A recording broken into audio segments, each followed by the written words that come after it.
मेरे हाथ में कुरान पाक है, मैं इसके ऊपर हलफ दे के कहती हूँ कि मेरे पास जितने सबूत और जो मैं बाबर आजम के खिलाफ बातें कर रही हूँ वो हकीकत है। मैं यहाँ पर तो अगर बच जाऊंगी झूठ बोल के, लेकिन अल्लाह के पास तो नहीं बचूंगी। ये मैं अल्लाह ताला की किताब पर हाथ रख के इस चीज़ का हलफ उठाती हूँ कि बाबर आजम के बारे में मैं जो कह रही हूँ, जो जिस तरह की बात मैंने की है वो सब सच है।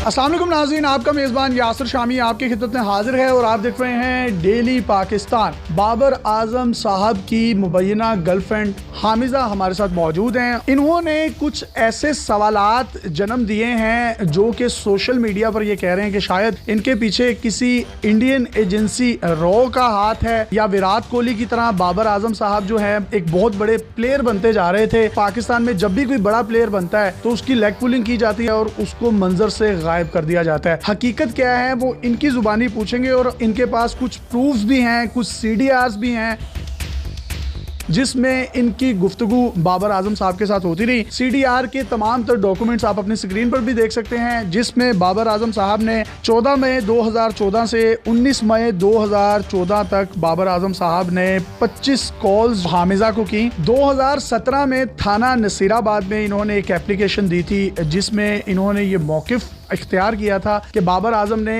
इनकी ब्लैक रिबॉन जिसकी मालियत 12 लाख रुपए थी वो भी इनसे फिरदौस मार्केट के कब्रिस्तान में आके रिसीव की थी। 12 लाख की गाड़ी बाबर आजम के हवाले की गई। थाने में बाबर आजम के वालिद, बाबर आजम के भाई और फैमिली मेंबर्स आए। उन्होंने इस बात की यकीन दहानी इनको करवाई कि बाबर आजम साहब हामिजा के साथ शादी कर लेंगे। उसके बाद उनका इनके साथ तमाम तर मामला जो है वो मुनक़िता हो गया। हामिजा कौम जो है वो सच जानना चाहती है। मैं आपसे बड़े कुछ तल्ख सवालात करने जा रहा हूँ। आपकी इस वक्त उम्र कितनी है? मैं 24 इयर्स की। 2010 में उसके साथ रिलेशन स्टार्ट हुआ जी। तब आपकी उम्र 14 साल थी जी। आप तो अंडर एज थी, तो आप उसके साथ फिर गई क्यों? बस मोहब्बत थी। इससे पहले हमारी बातें होती थी, मुलाकातें होती थी। जब दोनों फैमिलीज को हमने खुद जाके बताया, मैंने अपनी मामा को बताया, उसने अपनी फैमिली को बताया, दोनों फैमिलीज ने इनकार कर दिया था। मेरी फैमिली ने इसलिए किया था, एक तो बाबर कुछ करता नहीं था और दूसरे नंबर पे हम आउट ऑफ कास्ट शादी नहीं करते थे। हमने 2-3 दिन सोचने के बाद ये फैसला किया था कि हम कोर्ट मैरिज कर लेते हैं। आपकी उम्र उस वक्त 14 साल थी, बाबर आजम की उम्र क्या थी? उस वक्त वो 18-19 साल का था। ID कार्ड बना हुआ था उसका? ID कार्ड बना हुआ था। आपका बना हुआ था? नहीं, मेरा नहीं बना हुआ। आप जब घर से भागी तो घर वालों ने कोई रेजिस्टेंस पेश नहीं की, आपको ढूंढा नहीं? मेरी मदर को पता था बेटी की इज्जत का बात थी तो वो खामोश हो गई थी। बेटी की इज्जत की बात तो तब आती ना जब वो आपको भगा के लेके जाता। आप अपनी रजामंदी से भागी ना? रजामंदी से भागी, लेकिन गई तो इसी पर्पज से थी ना, जो बाबर ने मुझे जो बात कही थी, जिसको मैं बार बार कह रही कि मुझे वर्गला के लेकर गया, कह के तो वो मुझे ये गया था कि हम कोर्ट मैरिज करेंगे। झांसा देकर आपको वो भगाकर लेकर गया किधर? वो मुझे अपने किसी दोस्त के घर था, वहादत रोड पे, वहाँ पर लेकर गया था। 2-3 दिन मुझे वहाँ पर रखा है। घर से कुछ मैं ज्वेलरी लेकर गई थी तो वो ज्वेलरी बेचने में थोड़ी सी मुझे दिक्कत हो रही थी। चोरी की थी ज्वेलरी आपने? घर से जी मैंने ली थी। तकरीबन कितना मालियत का सोना था जो आपने चोरी किया? इस वक्त तो वो बहुत ज्यादा होगा, लेकिन उस वक्त मैक्सिमम कोई 1-1.5-2 लाख रुपए की थी। वो 2 लाख रुपए की वो वालदा की चोरी की थे, तुलाई ज़ेवरात? हाँ जी, उनकी मामा की ली थी मैंने। फिर 2010 से 2012 तक उसने आपको कहाँ रखा? उसने मुझे फिरदौस मार्केट में रखा था, माडा कॉलोनी में। वहाँ पे कोई मोहल्लेदार आपको जानते होंगे क्योंकि 2 साल आप वहाँ पे रहे? जी जानते हैं, सब लोग जानते हैं। कोई रेंट एग्रीमेंट भी आपका किसी डीलर के साथ हुआ होगा? बाबर की जरा वेरिफिकेशन नहीं उसने की थी। मोहल्लेदार जानता था कि ये हमारे सामने बच्चा पैदा हुआ है तो कोई बात नहीं, इनको दे देते। तो आपका बाबर के साथ फर्स्ट इंटरेक्शन कब हुआ था? आप जानती कैसे हैं उसको? वो मेरा क्लास फेलो था, हम एक ही मोहल्ले में इकट्ठे आते जाते थे। कौन से स्कूल में पढ़ते थे? एली एजुकेशन स्कूल में। कौन सी क्लास से कौन सी क्लास तक आप इकट्ठे पढ़े? 3-4 स्टैंडर्ड से लेकर 7 स्टैंडर्ड में बाबर चला गया था स्कूल से, लेकिन मैं पढ़ती रही। आपकी तमाम घर वालों को, क्लास फेलोज को, स्कूल के असातिज़ा को पता है? सबको पता है बाबर और मैं क्लास फेलो थे। उन्हें ये भी पता है बाबर हमारा मतलब आज जो प्लेयर है वो हमारे स्कूल का स्टूडेंट था। आपकी स्टोरी के वायरल होने के बाद आपके क्लास फेलोज ने, स्कूल फेलोज ने, बैच फेलोज ने, असातिज़ा ने राब्ता किया आपसे? मोहल्लेदारों ने राब्ता किया जहाँ जहाँ आप रहते रहे? जी, सब ने राब्ता किया। सब लोग कह रहे हैं कि जहाँ पे हमारी जरूरत पड़ेगी हम आपके पीछे गवाही देंगे, हम आएंगे। हम आई विटनेस हैं कि बाबर आजम के साथ आपके ताल्लुकात थे। ताल्लुकात जो थे ये जिना बिल जबर नहीं हुआ आपके साथ, और एक दफ़ा नहीं हुआ, जिना बिल रिजा हुआ है जिसमें आपकी अपनी मर्जी भी शामिल है। तो जितना सज़ा का मुर्तकिब वो ठहरेगा उतनी सज़ा आपको भी होगी, इस बात का इल्म है आपको? जी मुझे इल्म है, लेकिन जिस मकसद के लिए मैं गई थी उस वक्त मेरी जो मकसद था वो शादी का था, और शादी का कह के लेकर गए थे। आगे जाके मेरी मजबूरी बन गई थी क्योंकि मैं वापस बैक घर नहीं जा सकती थी। बाबर ने आपको कितनी कॉल्स की अपनी बर्थडे से लेकर और 20 नवंबर तक? जो कॉल रिकॉर्ड हमारे पास आ रहा है उसके मुताबिक 222 कॉल उसने आपको की, उसमें से आपने एक कॉल भी पिक नहीं की, उसकी वजह क्या है? नहीं, मैंने उसके साथ बात की हुई है, यहाँ पे मेंशन है। एक दिन रात को, क्योंकि उसको पता चल गया था कि मैं अब सामने आऊंगी, इसलिए वो परेशानी में बार बार मुझसे राब्ता कर रहा था और मैं राब्ता नहीं कर रही थी। पाकिस्तान के किस किस होटल में आप लोग गए? पीसीबी की तरफ से कुछ ऑफिशियल टूर्स थे, तो कहाँ पर उसका स्टे था जहाँ पर आप गई उसके साथ? सनफोर्ट होटल में मैं ठहरे थे हम लोग, फिर उसके बाद इस्लामाबाद में हम लोग ये लोग ठहरे थे 4 सीजन होटल में, वहाँ पर भी मैं रही हूँ इनके साथ। फिर उसके बाद एनवाई होटल में हमेशा मैं रही हूँ, और एक दफा एनवाई होटल में कमरा नहीं मिला था तो उसके साथ वाला होटल जो सिटी होटल था उसके अंदर भी मैं रही हूँ। आप रहती लाहौर में? जी, मैं रहती हूँ। आप खुद ही जाती रही ना इस्लामाबाद, फैसलाबाद या दूसरे शहरों में? आप गई है ना, वो तो नहीं आया उसमें, तो ज्यादा जुर्मदार आप हैं, आप अपनी रजा से गई हैं, अडल्ट हैं। देखिए, मैंने आपको बताया, मैं ये कभी भी नहीं कहूँगी कि बाबर मुझे उस टाइम बिल्कुल मोहब्बत नहीं करता। हम दोनों एक दूसरे से बहुत मोहब्बत करते थे तो मैं इतनी देर उसके साथ रह गई थी ना।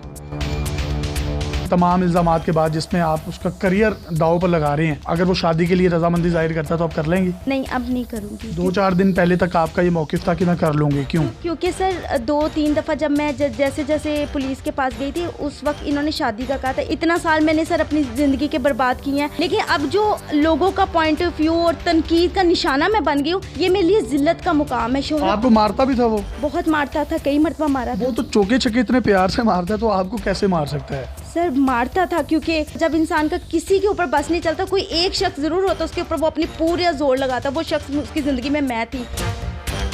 आपके पीछे कोई बड़ा इन्वेस्टर तो नहीं है जो बाबर आजम को डेफेमेशन के तहत बिल्कुल करियर ख़त्म करना चाहता है, या आपके वकील साहब के पीछे या कोई रॉ मुलविस है? बहुत से लोग ये कह रहे हैं कि विराट कोहली एक बहुत बड़ा प्लेयर है, पाकिस्तान में जब भी कोई बड़े प्लेयर्स बने उन प्लेयर्स के करियर को ऐसे ही ख़त्म किया गया। इसमें कितनी सच्चाई है? 3 से 4 दिन हो गए प्रेस कॉन्फ्रेंस के बाद। पूरी दुनिया में इस वक्त मैं एक तनकीद का निशाना बनी हुई हूँ। मेरी जाके तमाम अदारे, तमाम एजेंसियाँ जाके मेरी वेरिफिकेशन करे कि मेरी बात में कितनी सदाकत है। अभी तक किसी ने क्यों नहीं वेरिफिकेशन की? उन जगहों पे जाके उन्होंने क्यों नहीं पूछा कि ये लड़की जो बात कर रही क्या ये यहाँ पे ठहरती थी? इस्लामाबाद में आप और बाबर आजम एक होटल में ठहरे थे, पुलिस पड़ गई थी और एक बड़े रिनाउंड प्लेयर आए थे हमारी इत्तलात के मुताबिक, जिन्होंने आकर आपके मामले को रिजोल्व करवाया था और रंगे हाथों पुलिस ने पकड़ा था। वो वाकया क्या है? मैं और बाबर होटल में ठहरे हुए थे, पास ही एक ना निजी होटल था, उसमें हम खाना खा के पैदल ही वापस आ रहे थे। पुलिस का एक चेक पोस्ट था, उन्होंने पूछा कि दोनों लड़का लड़की कहाँ आ रहे हैं, और सामने होटल है, ये होटल के अंदर। उन्होंने हमें पूछा, हमारी वेरिफिकेशन जो थी वो टाल मटोल होगी। ये 2015-16 की बात है। 2016? हाँ जी, रात के 12:30 बजे का टाइम था। पुलिस ने डोर नॉक किया, आगे बाबर और मैं। उन्होंने कहा जी लड़की कौन है? बाबर कंफ्यूज हो गया, मुझे पूछा, मैं भी परेशान हो गई। फिर इमरान नजीर जो उनके सीनियर थे, उन्होंने आके पुलिस के साथ सारी बात को खत्म किया था। आपने कितने आईफोन लेकर दिए थे बाबर आजम को? iPhone 4 सीरीज से लेके till of and iPhone 8 plus तक मैं लेके देती रही हूँ। 14-15 साल की एक लड़की जो ब्यूटी पार्लर चलाती है, क्या वो इतने महंगे 1.5-2 लाख के मोबाइल फोन अफोर्ड कर सकती है? गिफ्ट्स कर रही है अपने बॉयफ्रेंड को, तो आपके पास वो पैसे कहाँ से आए? घर से तो आपका बिल्कुल ताल्लुक मुनक़ता हो चुका था। मैंने आपको बताया कि मैं बहुत सेल्फ मेड थी। मैंने स्टार्टिंग से आपको अपनी बिगनिंग बताई है कि पहले मैंने नौकरियां स्टार्ट की थी, फिर जो थोड़े से मेरे पास सेविंग थी, थोड़ी सी मैंने और इनकम सेव करके मैंने अपना एक पार्लर बनाया। जब इंसान मेहनत करता तरक्की तो खुद ही आ जाती है। एक दिन में मेरी इनकम 20,000, 25,000, 30,000 भी होती थी। उस टाइम फखर भी था कि बाबर क्रिकेट खेल रहा हूँ, मुझे उससे बहुत मोहब्बत भी थी और मैं बाबर को इस चीज के लिए सपोर्ट भी कर रही थी। तो जहाँ तक मेरी कोशिश हुई मैंने अपनी तरफ से सपोर्ट ही उसको की। 12 लाख रुपए आपने उसको कैसे दिए थे फिर दोस्त मार्केट के कब्रिस्तान के बाहर बुलाकर? उसके लिए मैं कुछ भी निछावर कर सकती थी। मैंने अपने घर की गाड़ी जो मेरी मदर के नाम पे थी उनसे ये झूठ बोला था मैंने ना इसमें और पैसे ऐड करके इससे मॉडल इंक्रीज करना है। तो मैं जाके जोहर टाउन में वो गाड़ी को सेल करके जो पैसे थे मैंने बाबर को वो अपनी स्काई ब्लू कलर की एक्वा पे आया, फिर दोस्त मार्केट कब्रिस्तान के बाहर मैंने उसको 12 लाख रुपए दिया और वो चला गया। जैसे वो पैसे लेकर गया 2 दिन के बाद उसने ना जैसे बिहेवियर बड़ा चेंज हो जाता है कि अब मुझे नजर आ गया था इसने कोई हरकत में ऐसा करनी है, इसके साथ झगड़ा की, इसने गाली गलौज की। तो मैं फिर थाना नसीराबाद चली गई थी। थाना नसीराबाद में उसके वालिदैन आए, उसके फैमिली मेंबर्स आए, आप लोग गए, आप लोगों का एक मुआहिदा हुआ जो पुलिस ने करवाया, उसकी शिकें क्या थी? उन्होंने यही कहा था कि इसको तंग ना आप करना, आप बस थोड़ी देर चुप कर जाओ, आप लोगों की हम शादी कर देंगे। उसके बाद फिर शादी हुई आप लोगों की? नहीं, शादी नहीं हुई। आप जब घर से भाग गई थी, वापस घर गई, तो घर वालों ने एक्सेप्ट कर लिया आपको? एक्सेप्ट कर लिया था। बाबर वीडियो कॉल्स भी करता था आपको? ऐसे ही है वो, मुझे वीडियो कॉल्स इसलिए करता था अक्सर रात के टाइम जब वो दूसरे शहरों में होता था, अपनी सर्टिफिकेशन के लिए करता था वॉशरूम वगैरह में जाकर कि मुझे किसी तरह अपना वीडियो पे ही सेटिस्फाई करो। तो आप करती थी? ऑब्वियसली जब वो मुझे कॉल करता था तो करना पड़ता था। आप दोनों की बाहमी रजामंदी से एक चीज हो रही है ना, कोई जबरदस्ती तो नहीं है ना इसमें? सर जबरदस्ती इसको नहीं कह सकते, लेकिन ये कह सकते हैं कि अगले बंदे का मौकफ क्या था मुझे लेकर, वो उसे मुझे इस्तेमाल कर रहा था। मैं आज इस बात का बार बार ये बात बोल रही हूँ कि वो मुझे इस्तेमाल क्यों कर रहा था। इनका आपने मौक़िफ़ सुना है, ये कितना सच कह रही हैं, ये कितना झूठ कह रही हैं, इसका फैसला आपने करना है। वकील साहब हमारे साथ मौजूद हैं। कानूनी तौर पर मुझे आप ये बताइएगा कि इनके इल्ज़ामात की क्या हकीकत है और कानून इसको किस जाविये से देखता है? कानून की नज़र में दो चीज़ें हैं, एक बाहमी रजामंदी से जो आपके जिनसी ताल्लुकात होते हैं और दूसरा एक शादी का झांसा देकर जो आप मुबाशरत करते हैं। म्यूचुअली कंसेंट से होते हैं, उनमें 5 ईयर पनिशमेंट है दोनों के लिए। और जो शादी का झांसा दे के उसमें सेक्शन डिफरेंट हो जाता है, 493A डील करता है उसको पाकिस्तान पीनल कोड का, उसकी मैक्सिमम पनिशमेंट 25 ईयर है।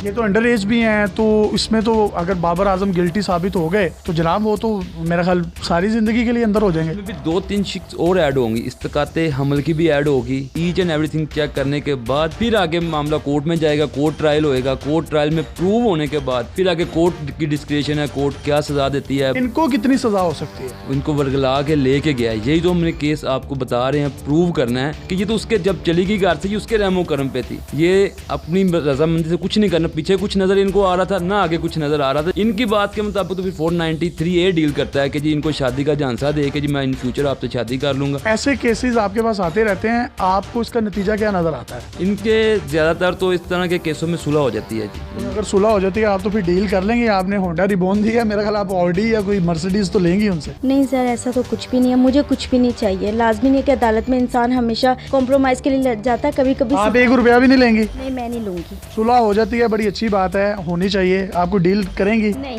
मैं नहीं। पैसों में बिकेंगी? नहीं। ऑन रैकेट कह रही हैं आप? जी, मैं नहीं बिकूंगी। मैं अभी सबसे बड़ी बात है कि मैंने ये प्रूफ किया और मेरे पास प्रूफ है कि बाबर आजम के साथ मेरे ताल्लुकात थे और बाबर मुझे इस्तेमाल करता रहा। इनकी सुलह होती है, इनकी लड़ाई बढ़ती है, इसका फैसला तो कोर्ट ऑफ लॉ करेगा। अपने मेज़बान यासिर शामी को इजाज़त दीजिए। देखते रहिए डेली पाकिस्तान। अल्लाह हाफ़िज़।